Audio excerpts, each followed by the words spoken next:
Alright guys, what's going on? Welcome in. So the New York Jets have a huge matchup this upcoming Sunday at 1 o'clock against the 0-1 division rival New England Patriots. It should be so much fun.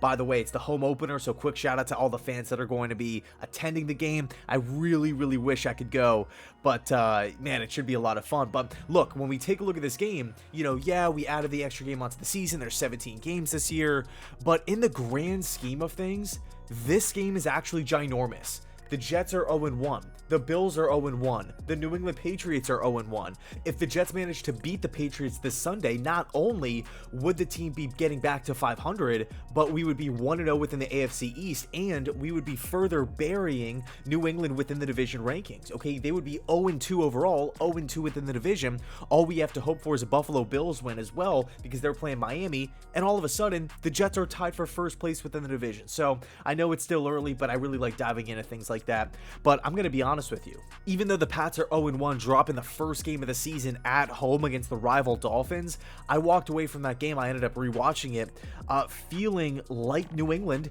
beat themselves. They did a lot of really impressive things, and we're going to get into it.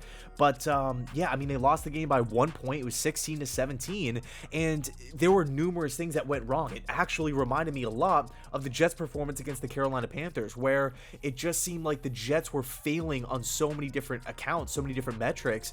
That's why the team was stalling, but in the end, it was still really close. In time of possession, the Patriots had over 36 minutes. Mac Jones was great, 29 of 39, 281 passing yards with a touchdown, no interceptions. He took care of the ball. He was decisive. He was spreading the football around. He didn't look like a rookie quarterback out there, okay? Mac Jones was poised. He was out there doing his thing against a really talented, really well-coached Miami Dolphins defense.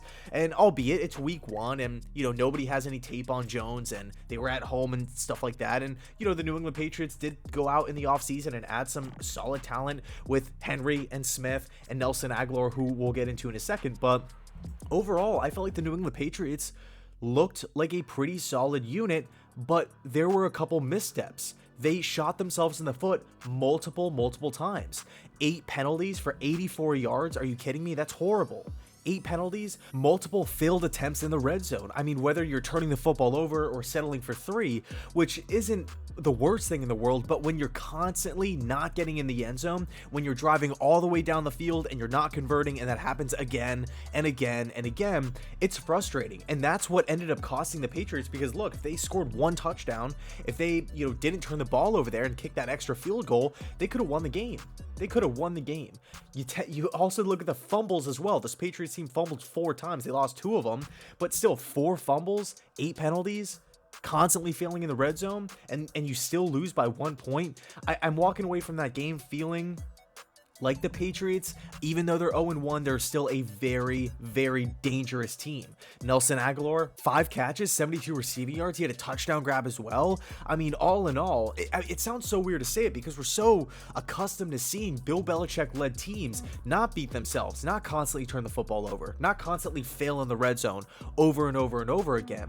So it was a weird game.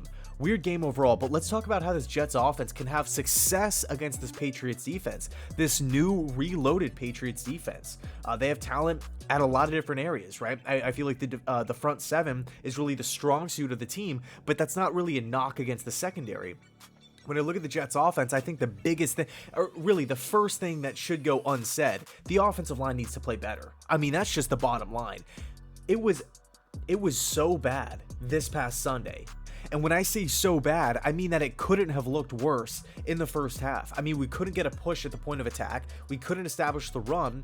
We were constantly in 3rd and long. Zach Wilson had no time to throw when he did drop back and pass, so he was left to, utilize his legs, improvise. It was just a mess. It was a mess at the end of the day. So whether the Jets offensive line steps up to the plate this week or they continue to get beat down, this is an area that I feel like definitely needs to be utilized come Sunday. It's establishing the short passing attack, the short passing game, and I bring it up for multiple reasons. Number one, if we take a look back at the first game against the Panthers, or really the first half against the Panthers, I felt like the short passing attack was not there. We were trying to establish the run. It wasn't really working, so we were constantly in 2nd and 10s, 3rd and 12s, just these obvious passing situations therefore the team was looking for plays down the field, looking for passes down the field. Zach Wilson never truly felt comfortable until the Jets made those necessary halftime adjustments.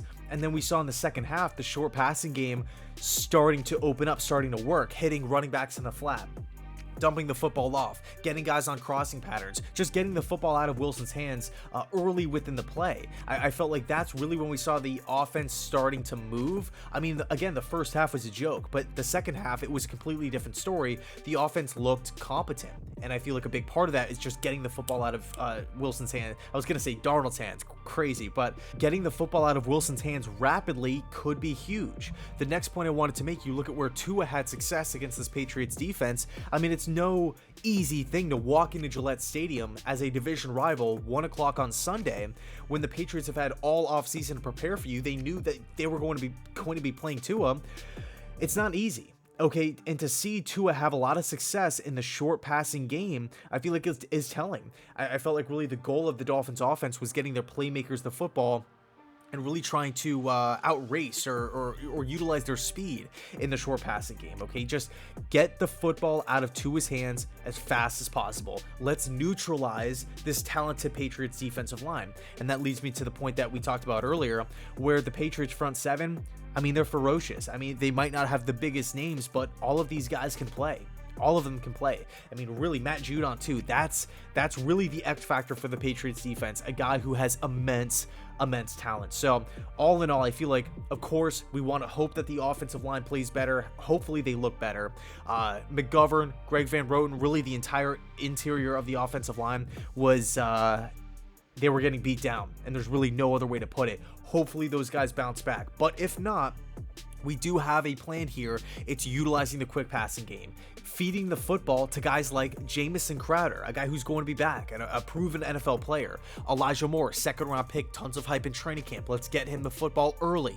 Michael Carter out of the backfield on checkdowns, a guy who was really effective in the pass game or receiving game back at North Carolina. I feel like he can bring that same tool to this Jets offense. Okay, so let's get these guys, let's get the skill positions, the football early within the play.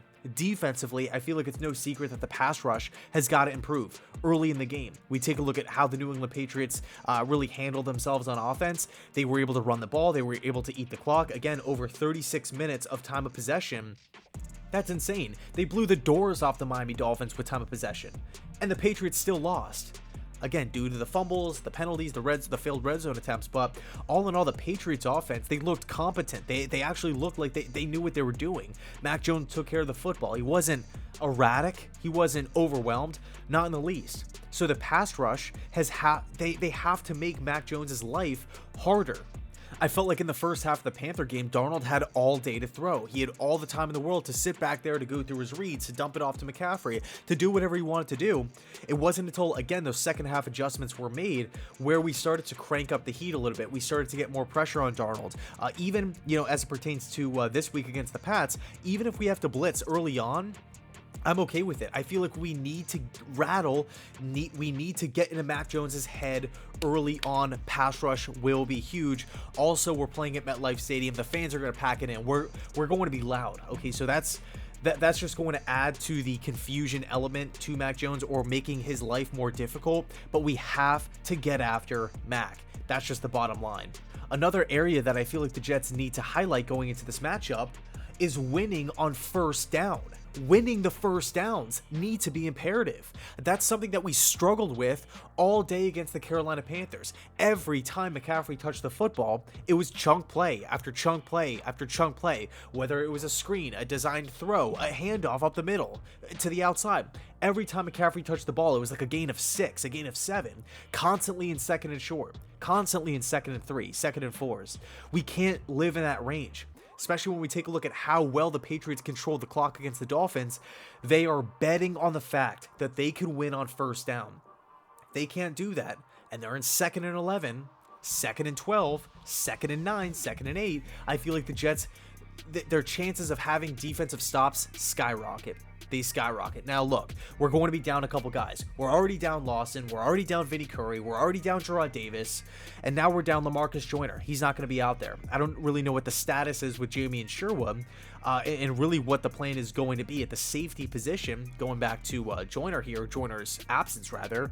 But we have our work cut out for us. We're a young team, a young defense, but look, we're at home. They don't have much tape on it. This is a brand new coaching staff, tons of brand new players. We had so many mistakes against the Carolina Panthers, and much like the New England Patriots, I felt like in a lot of different categories, the Jets beat themselves. The Jets shot themselves in the foot over and over and over again, which is it's super disappointing on game day, but throughout the week leading up to the next game, it's like, hey, we know where we struggled. We already have the problems identified. They just need to correct their own mistakes. And by seeing this Jets coaching staff make those necessary halftime adjustments against the Panthers and come out of the break looking like a completely different team, it tells me that this coaching staff is competent. It tells me that this staff looks themselves in the mirror and says, you know what, it wasn't working. Our first half effort, our first half game plan was a joke. We are getting humiliated out there. We need to pivot immediately. They did that. So obviously it's at a much smaller level than a full week of practice, a full week of preparation for a division rival. But it shows me that, hey, the team can take accountability. The coaching staff will look themselves in the mirror and again make those adjustments. So I'll leave it there. Let me know your thoughts down below in the comment section. What are you expecting from this game? Also, are you going to be attending this game? Should be so much fun. Cannot wait for Sunday. Let me know your thoughts. Should be awesome. Thanks so much for watching. And as always, go Jets.